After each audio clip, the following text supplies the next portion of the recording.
Hey everybody, this is the first of a few of the counselor training modules that we'll need to go through. And so I'll try and make these as quick um, as possible. So the first one is why we do what we do. And I'll go through each of these, oh, if I can stop messing around, and kind of go through the general layout of each of the lessons. And then at the end, this follows the Nearpod modules. And so I will take all of these, put these on YouTube, and then if you could either comment on the YouTube video or send me a message to tell me that you have completed each of the modules, and we'll go from there. So, why we do what we do. And I won't read everything to you, but it is important that I read certain parts. So, the 4-H camping program focuses on the developmental needs of belonging, mastery, independence, and generosity. We call that the big M, B as in belonging, I as in independence, G as in generosity, and mastery, if you're curious how to remember that. So, you're going to be working with youth from a variety of backgrounds, even though we know that all of the youth that were taken from Garrett County, it's a small community and we know those people, but we also will be working with youth from Scott County and with Woodford County. And so it's important that we understand that there's going to be a variety of personalities and needs and situations that all of those young people come from. And so we want to make sure that we are aware of that. What you should expect to learn is out of this module is the camp mission, the objectives, some of the parental expectations, the policies surrounding some of the things that you see there, and why those things are important as far as your communication and your decision making while you're at camp. This is our camp mission. I'm not going to read this to you, but please make sure that you pause and take a look at our camp mission and what it is that we're trying to accomplish while we're at camp. Camp is a life skills building experience. For those of you all that have been to camp for years, you understand the opportunities that exist at camp. You understand the things that you get to do. You understand all of the different small skills that you get the chance to work with. So it may not be that you're going out and learning canoeing, but it may be that you're learning how to make your bed, or it may be that you're learning how to operate in a team environment, how to work with a group, how to make friends, how to be social. So there's a lot of those small skills, those soft skills that we focus on at camp. It doesn't always have to be that you learn, the biggest thing while you're at camp, but it can be how you develop some of those soft skills that can make you successful at camp. These are some of the objectives, and you can pause and read through these as well.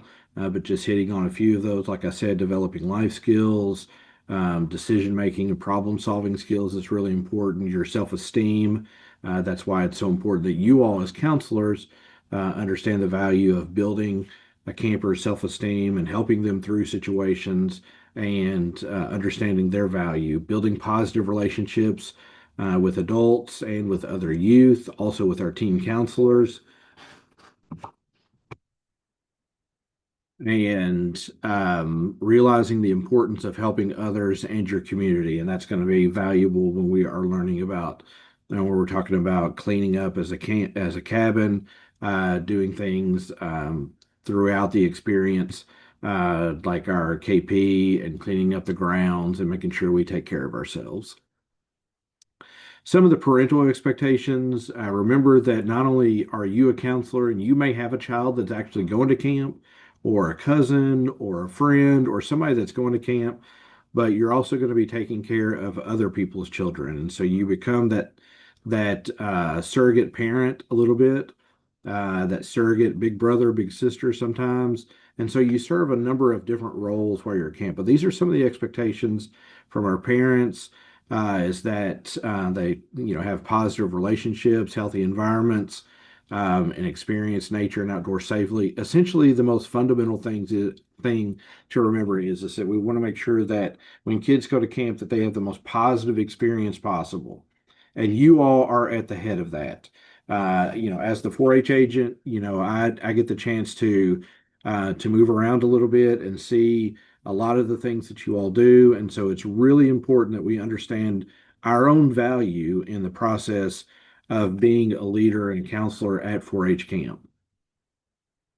All of these things continuing, realize that camp is just like life. There's some fun, some work, some play, some instruction, but making new friends, learning new skills, and creating lots of good memories. All of those things can be accomplished, and you're a huge part of that. So please understand once again your value as a counselor. Our policies, obviously, if you are a teen counselor, there is no tobacco use at camp. If you are an adult counselor, there's limited areas that are on campsite for that. So please try and limit your tobacco use if you're an adult at camp. If you're a teen, there should be none at all.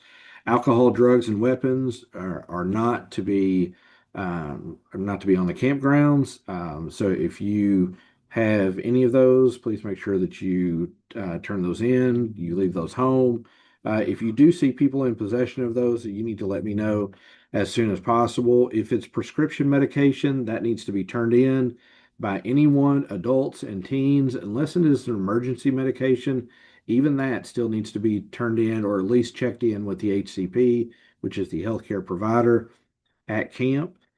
So you need to make sure that you are watching out for that. If you see that a kid has medicine, maybe a mom or a dad has slipped some Tylenol or ibuprofen into their bag, just in the event that they need to take that, that still needs to be collected and still taken to the healthcare provider. So please keep an eye on that. Any other illegal drugs, obviously alcohol, any of those kinds of things, you need to let me know as soon as possible so we can make sure that that doesn't become an issue at camp. Pool spotters, we will need every single day, we will need pool spotters. So those are people that are going to be sitting around the edge of the pool. For those of you all that have been before, you understand what your duties are. For those of you that have not been to camp before, it's very simply you are just sitting in a chair watching an area. You are not a lifeguard, but you are watching an area. If something happens in your area, that you feel like the lifeguard needs to be aware of, then you need to get their attention and have them provide the proper assistance. Life jackets can be worn by any and all people, not only at the swimming pool, but they are required at the canoeing and kayaking and fishing dock. So if you're going to be in any of those classes, anytime a child goes out on the dock, they they should have a life jacket on. Our dress code, some of these things are a little bit antiquated, but our dress code, simply we want everybody to be modest. We want you to keep in mind that, there should be no alcohol, tobacco, vulgar languages, or sexual references permitted on any of your clothing items. Your modesty is important. Um, uh, you know, as far as your shorts are concerned and spaghetti straps and things like that, once again, modesty is important. Bathing suits, the same thing. We want to make sure that everybody maintains modesty at 4-H camp. Dress code, tennis shoes are obviously best. Sandals with straps across the heel are okay. Flip-flops or sandals or slides or whatever should only be worn to the pool, to the bathhouse. They shouldn't be worn to the lake. They can take them with them. You can take them with you.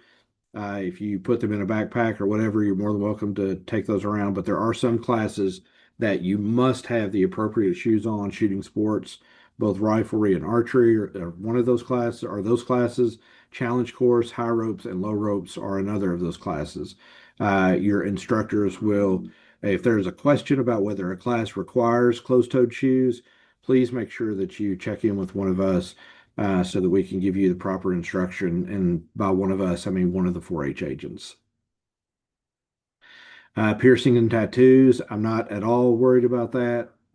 If you have tattoos and they are inappropriate as far as symbology is concerned, or maybe they say something inappropriate, those do need to be covered.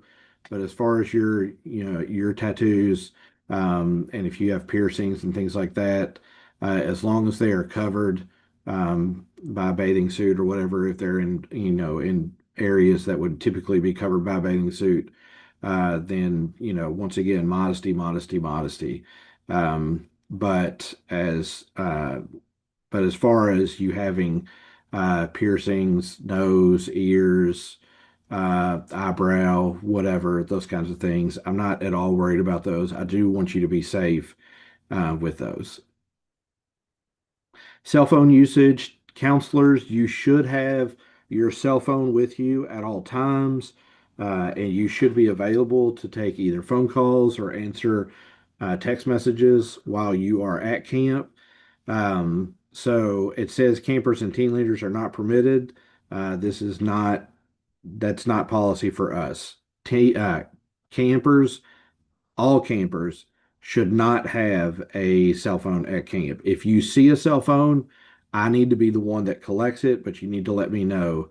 Um, you're more than welcome to ask about it. If you ask them and they freely give it to you, just make sure that you put it in a Ziploc bag, write their name on it, bring it to me, and I'll hold on to it. I do not want you to be responsible for anything that happens to that phone, so it should go into my possession. So these are some of the questions at the end of each of these modules. So please make sure that you look through these questions. I'm not requiring that you answer them. Some of you all or all of you all should have received the Nearpod link. If you're having an issue with that, we'll try and get that worked out. But more than anything, these modules are the most important thing. If you have questions about an individual module that you're looking at, then please make sure that you send those questions to me. My cell phone number is 859-509-6606. Or you can obviously email me at Eric, ERIC.Comley, COMLEY @UKY.edu.